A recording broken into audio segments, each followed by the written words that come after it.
School کا نصاب بن جائے یا یہ مدرسے آپ سے پیسہ لے کر چلے، جمعیت علماء اسے گوارا نہیں کرے گی۔ میں نے ان سے کہا کہ مدرسے اور مسجد میں کوئی فرق نہیں ہے۔ کہنے لگے وہ کیسے؟ میں نے کہا اس لیے کہ اگر مسجد میں نماز پڑھی جاتی ہے، مدرسے میں سکھلائی جاتی ہے۔ اگر مسجد میں نماز کے اندر قرآن پڑھا جاتا ہے، مدرسے کے اندر قرآن پڑھنا سکھلایا جاتا ہے۔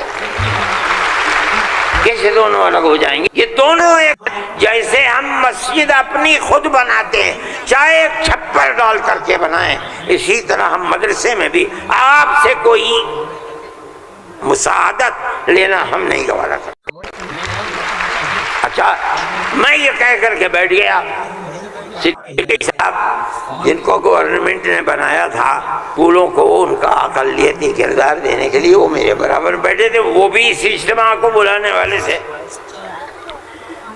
اس کے بعد ایک اور صاحب کھڑے ہوئے میرے بعد، انہوں نے پہلے تو یہ کہا کہ مجھے بڑا افسوس ہے کہ آپ نے ارشد کے بعد مجھے بلا لیا، کچھ وقفے کے بعد بلاتے۔ انہوں نے تقریر، جیسے انہوں نے کہا میں نے اس پر یہ کہا کہ میرے اندر یہ طاقت ہے، آپ جو فرمائیں گے میں اسے قبول کروں گا، خاموش، میں کوئی اس کی تردید نہیں کروں گا، اس لیے آپ فرمائیے۔ جیسے انہوں نے کہا کہ مدرسوں کا کردار کمزور ہو گیا، وہ تو مجمع جو صبح سے کھڑے ہو گئے خبیث ہے، اتار دو، پھینک دو، نکال دو اس کو یہاں سے۔ جب آگ لگنے لگی تو میں نے صدیقی صاحب سے کہا صدیقی صاحب میں تو جا رہا ہوں۔ صدیقی صاحح نے مجھے پکڑے، بھائی خدا کے لیے بیٹھ جاؤ، یہ مجمع ہمارے قابو میں نہیں آئے گا۔ تو میں نے ان لوگوں سے کہا کہ بھائی کیا بات ہے، کیوں آخر لوگ گھبرا رہے ہیں؟ ایک بات ہے، آپ کی مرضی کے مطابق ہے آپ قبول کیجئے، نہ مرضی کے مطابق ہے آپ نہ قبول، لیکن اس اجلاس کے اندر یہاں کیوں شور مچاتے ہو؟ خیر وہ لوگ بیٹھ گئے۔ جب ہو گیا تو میں اٹھ کے بھاگ گیا۔ کانگریس گورنمنٹ کی جو بالکل آخری شخصیت تھی، انہوں نے کہا کہ بھائی سونیا جی صدر تھی، انہوں نے کہا کہ آپ نے کیا کر دیا، میں پہلے منع کرتی تھی کہ اس مسئلے کو نہ چھوڑو، بند کر دو اس کو، جو مدرسہ بند ہو گیا۔ آج بھی یہی مصیبت تھی، ان مدرسوں کے خلاف ابتدا میں جو امداد نہیں لیتے تھے کوئی نہیں بولتا تھا، اس لیے کہ جب تمہارا کھایا نہیں ہے تو تم ہم سے پوچھ کیوں سکتے ہو؟ جو تمہارا کھاتے ہیں ان سے جا کے کہو، انہوں نے کھایا ہے اب تم ان کے حلق سے نکالو، ہم نے تو کبھی تم سے 2 پیسے بھی نہیں دیے۔ دارالعلوم دیوبند کو سن 56 کے اندر، 1956 میں، جو اس وقت یہاں بہار کے آدمی تھے اور ملک کے صدر جمہوریہ تھے ڈاکٹر راجندر پرساد، وہ دیوبند آئے تھے۔ انہوں نے دیوبند، حضرت رحمت اللہ علیہ زندہ تھے، حضرت مدنی، انہوں نے دارالعلوم کے لیے ایک لائبریری کے پیسے دارالعلوم کو دینے کا وعدہ کیا۔ جب وہ چلے گئے، اب شکریہ ادا کیا ان کا بہت، جب وہ چلے گئے تو ان کو خط لکھ کر بھیج دیا گیا کہ دارالعلوم دیوبند کے بنانے والوں کا یہ حکم ہے، یہ اصول ہے کہ کسی بھی مسلم یا غیر مسلم حکومت سے کبھی کوئی مدد نہیں لی جائے گی، اس لیے ہم آپ کا شکریہ کے ساتھ واپس کرتے ہیں۔ آج تک حکومتوں پر حکومتیں بدل گئیں، انگریز گورنمنٹ، پھر اس کے بعد ہندوستان کی، مگر اس کے اندر کوئی فرق نہیں پڑا ہے۔ لیکن اس کے بعد جنہوں نے لیا تھا گورنمنٹ سے، پھر اس کے بعد ان مدرسوں کے اندر بھی ہاتھ ڈالنا شروع کر دیا۔ جمعیت علماء اس سلسلے کے اندر کورٹ میں گئی، اگرچہ ان مدارس کے سلسلے میں کوئی فیصلہ ابھی تک نہیں آیا، لیکن ہم یہ سمجھتے ہیں کہ قانونی اور دستوری اعتبار سے جو گورنمنٹ سے کوئی چیز نہیں لیتے، پہلے لیا جاتا تھا چھٹیوں کے اندر گورنمنٹ سے وہ قانون تھا کہ جو ٹکٹ طلبہ لے کے گھر جاتے تھے کنسیشن، اس میں پیسہ کم ہو جاتا تھا۔ جب گورنمنٹ کی نظریں بدلنی شروع ہوئی دارالعلوم نے بند کر دیا اس کو۔ یہ بات ہم نے کہی کہ اللہ کا بڑا احسان ہے کہ جو تبصرہ آیا، ابھی تک فیصلہ نہیں آیا، وہ تبصرہ بھی حق ہے۔ انشاءاللہ جب گورنمنٹ سے کوئی تعلق ہی نہیں ہے اور دستور کی دفعات 25 اور 26 اقلیت کو یہ حق دیتی ہے کہ وہ اپنے اداروں کو قائم کر لے، کوئی رکاوٹ نہیں ہے، تو ہمارے مذہبی اداروں کے اوپر کیسے رکاوٹ ہو سکتی ہے؟ دستور کی یہ دفعات ہمارے لیے چین و سکون اور عزت و آبرو کے ساتھ ملک میں رہنے کا ہمیں حق دے۔ ہم یہ سمجھتے ہیں کہ مستقبل کے اندر بھی انشاءاللہ ہم اپنے ان پروگراموں کے اندر کامیاب ہیں۔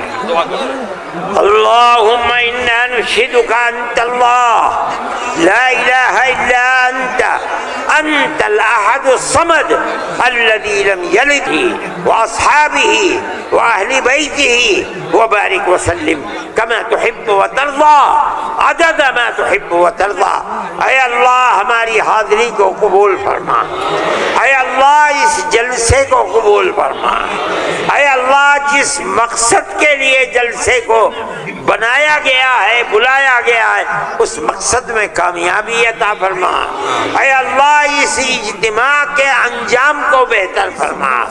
اے اللہ پیار و محبت کی ہماری تاریخ کو زندہ و جاوید فرما۔ جو طاقتیں اس پیار و محبت کے بندھن کو آگ لگانا چاہتی ہیں، اے اللہ اپنے کرم سے انہیں خائب و خاسر فرما دے، ذلیل و رسوا فرما دے۔ ملک کے اندر چین و سکون، عزت و آبرو اور امن کی سیاست کو قائم فرما۔ اے اللہ ہماری دنیا کو بھی آباد فرما، ہماری آخرت کو بھی آباد فرما۔ ہم جس طرح خیر و عافیت کے ساتھ یہاں تک آئے ہیں، ہمیں خیر و عافیت کے ساتھ اپنے گھروں تک پہنچا۔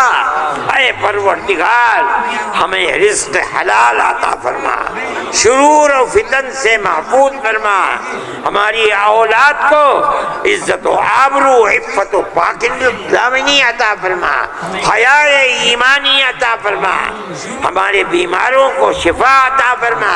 اے اللہ جب وقت آئے تو ایمان پر خاتمہ عطا فرما۔ اے اللہ موت کے بعد قیامت کے دن آقا نامدار حضرت محمد صلی اللہ علیہ وسلم کی شفاعت میسر فرما اور اپنی جنت میں جگہ کے بعد قیامت کے دن آقا نامدار حضرت محمد صلی اللہ علیہ وسلم کی شفاعت میسر فرما اور اپنی جنت میں جگہ عطا فرما۔ صلی اللہ تعالی علی خیر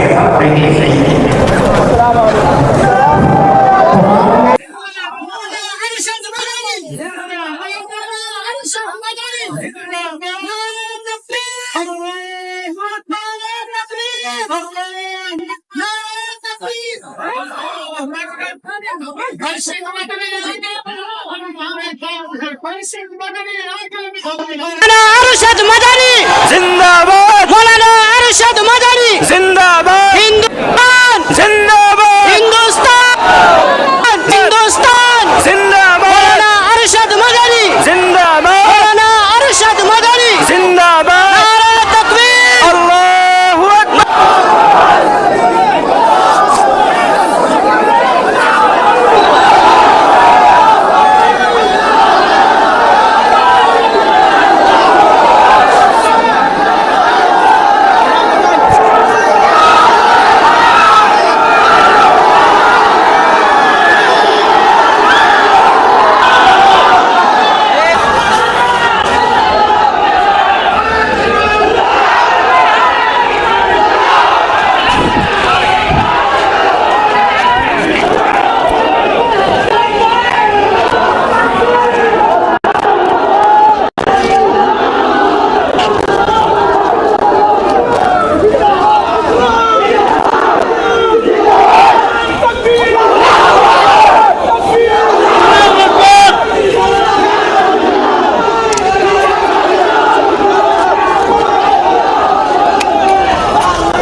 کے تھرو آپ کو جتنا بھی انفارمیشن ملا ہے وہ بہت زیادہ ضروری ہے یاد رکھنا، کیونکہ کبھی بھی یہ ویڈیو انفارمیشن آپ کو کام آ سکتا ہے۔